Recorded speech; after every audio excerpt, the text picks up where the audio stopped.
This is Fighting Spirit, Heart of the Swarm edition, spawning up in the top right-hand position. Another blue Zerg from, the Zerg from Evil Genius's Team Liquid. It is Jaedong, and he's accidentally using the Kespa Team 8 decal for his race. His opponent spawning as a Red Protoss, playing for Kespa Team 8. His name is Argo. We've seen a lot of Gateway Expand builds on this map. Do you think we're going to see something like that from Argo today? It's a possibility. I mean, like I said, the conditions are you need to get the gases early on, and the biggest condition is if you can wall off the natural with, the pylons and the gateways. It's harder to do on the maps like Newkirk, but on maps like Neoplanet S or Fighting Spirit, it's possible. That's why he has a pylon inside the main base. And what's so great about it is that you get the tech out so early, and you can still defend against the early pushes that the Zerg is going to do. Exactly, so going for the Gateway Expand build, that's what it looks like from our Evil Genius's Team Liquid player. However, he has not yet sent out a scouting probe, so still the option to go for the Forge Expand, but based on what we've seen so far on this map, I would put my money on the Gateway Expand build. There we go. Yep, and the Gateway going down, so we will be seeing that kind of build from Argo here. I feel like a lot of Protoss players in Heart of the Swarm feel a little bit more comfortable opening with the Gateway Expand build because the Mothership Core gives them that extra protection early on in the game. Argo, he is 6-2 this season in PBC. His opponent only 2-6 against Protoss. So when you just look at the data and if you look at the head-to-head record, Jaehun is ahead against Jaedong 1-0. So if you just look at the numbers, it seems like Argo is going to win the match easily, but this is Heart of the Swarm. They never faced each other in Heart of the Swarm, and Jaedong did take a win against one of the Protoss players last week. Indeed he did. I know he also, though, suffered a loss last time he went for a hatchery first opening, which he decided to do again this game. He'll get away with it because his opponent went for the Gateway Expand build, but certainly a bit of a risk when you open up with the hatchery first against a Protoss player. Although the Zergs always have in the back of their mind, what if I get cannon rushed here? I have to be careful. I'm just curious where Jaedong is actually going to take his expansion in this game. The first PBC that we saw, BC versus Action actually took the third base that was close to his natural base, and the problem with that is if the Protoss player goes for the early push, then they only need one force field to cut off the reinforcements. So I feel like the Zergs, are they going to put more static defense, or are they going to try to take different expansions around the map?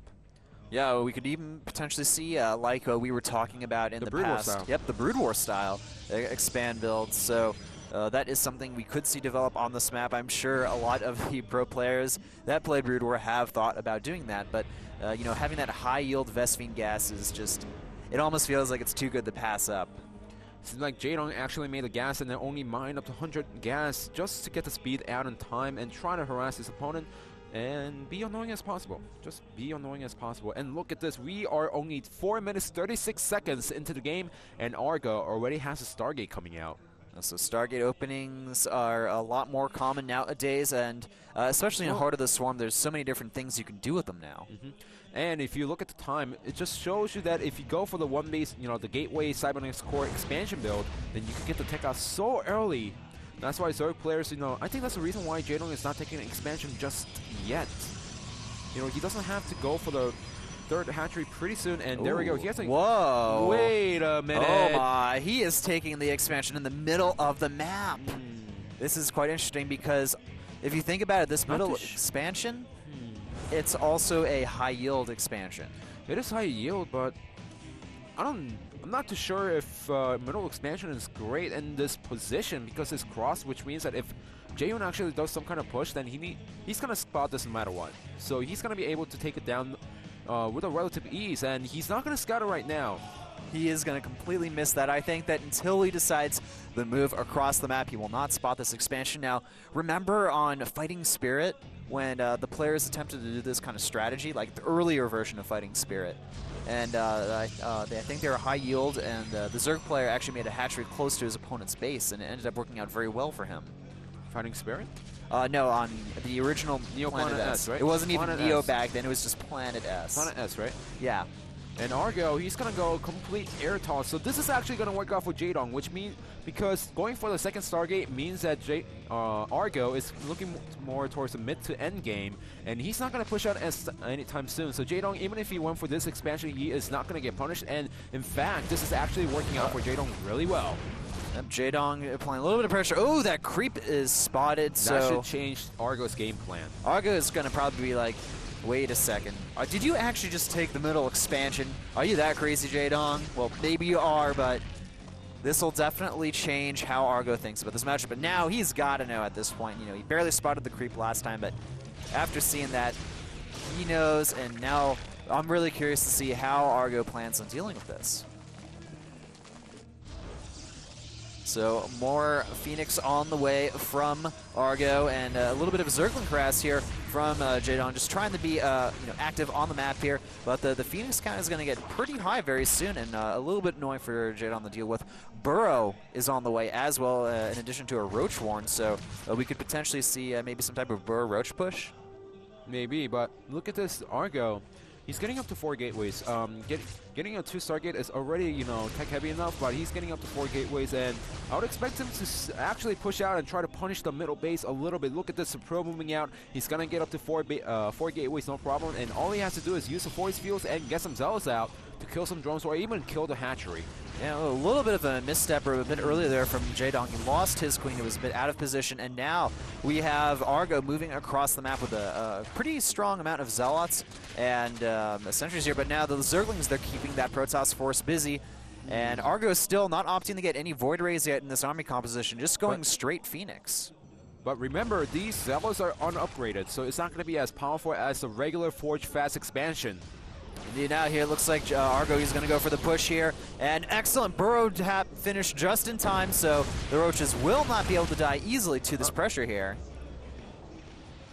So I'm interested in what Argo is going to do. He's going to try to keep pressuring this base, even with the number of Roaches that Jaedong has, because that's not that many Roaches out there. I mean, they are burrow, but he could try to snipe the hatchery and put Jaedong far behind while putting some static defense back at the main base. That is true. Argo even ahead in supplies and workers right now, so I felt like the Phoenix harassment was just so powerful against that expansion there. Very easy to snipe off the workers on the gold mineral patches. And look at this, Jaehoon slowly moving down the map, but Argo already has the Phoenixes, and he could lift some of the Roaches if Jaedong decides to go for a huge push. So he should just pressure, but make sure that he doesn't actually commit to the attack, because the force fields and the Phoenixes can cut off the Roaches easily. Yeah, but we're using that burrow, really making the most of his units there. The Observer, though, will be out quite soon here. It's already halfway done. Once that is done, these Roaches are going to have to hightail it out of here. And that large Phoenix count is still quite annoying. And now the Roaches unburrowing, sniping off a few of those sentries before running out again. The Observer is out, so these Roaches have to get out of there. This is a second timing chance for Argo to push out with the Phoenixes and the Stalkers, because Jaedong is still sitting on pure Roaches. It is, but we have some the Hydra speed upgrade on the way here, and Argo's still doing an amazing job harassing here, killing off so many of those drones. The Phoenix Town really just, you know, that opening has completely been worth it for him. Oh yeah, and this also allows Argo a better chance to come back into to push out, because now Jaedong's larva has been spent into drones, since he lost so many drones he needs to replenish them if he wants to survive in the mid game. That's why we have the Roaches coming out a little bit later, the Hydras coming out a little bit later. And look at this, Jaehoon from 2 bases, he's getting up to massive amount of gateways. He's gonna go for the push. He's definitely gonna go for the push, getting the attack upgrade and blink as well. He has a very large gateway force as well, but he needs to push out pretty soon because the Hydras are out on the way. Exactly, that's gonna be Argo's biggest issue here. If he can push out before the Hydra count hits a critical mass, he should be able to win, but once that Hydra count gets up to a critical number, then the Phoenixes aren't gonna be that useful. And he also needs to make sure that while he's doing these lifts with the Phoenix and killing off the drones is nice, in the main battle those Phoenixes need to come back and lift up the Hydras, the high DPS units. If not, then he might lose the army. Now I said it before looking at Argo's main army, and that's a really scary looking army. +1 is almost done, and that's gonna be timing for Argo to push out once the blink and the +1 is finished. That's looking very, very scary here. There's only 8 Hydralisks and 17 Roaches in this army composition compared to the 25 Blink Stalkers and 5 Zealots with a lot of Sentry and Phoenix support with the Mothership Core as well. Can't forget the Time Warp. And it looks like we're going to get ready for a battle here. Does Jaedong have enough units here? I feel like he doesn't. He doesn't, and like I said, some of the larva that was spent into the drones could have been Hydras right here, and that could have been, you know, we see 151 supply, that could have been 181 supply if it wasn't for Argo using the Phoenixes to harass around, and nice force fields. Force fields are good, but the Hydras are able to still do a lot of damage here. They have the range, but the problem is way too many Stalkers. Forward Blink going down for Argo here. And I feel like this is going to be it for our EGTL Zerg player. I mean, he is bringing in some reinforcements here. The Phoenixes have been taken out, but the problem is that Stalker count is still enormously high, and there are a lot of reinforcements. Drones being pulled off the mineral line here. This is Jaedong's last hope. If he can't defend against this attack, then he is going to lose this game. Argo needs to also snipe the Hydras. I mean, okay, now he has so many units that the middle base is gone, but, you know, inside the battle, if you don't know how many reinforcements that your opponent has, you don't want to snipe the drones. You want to start sniping the Hydras and get rid of the Roaches and the Hydras before the drones. Well, things are looking quite grim for Jaedong right now. He is down the 35 drones to the 43 probes.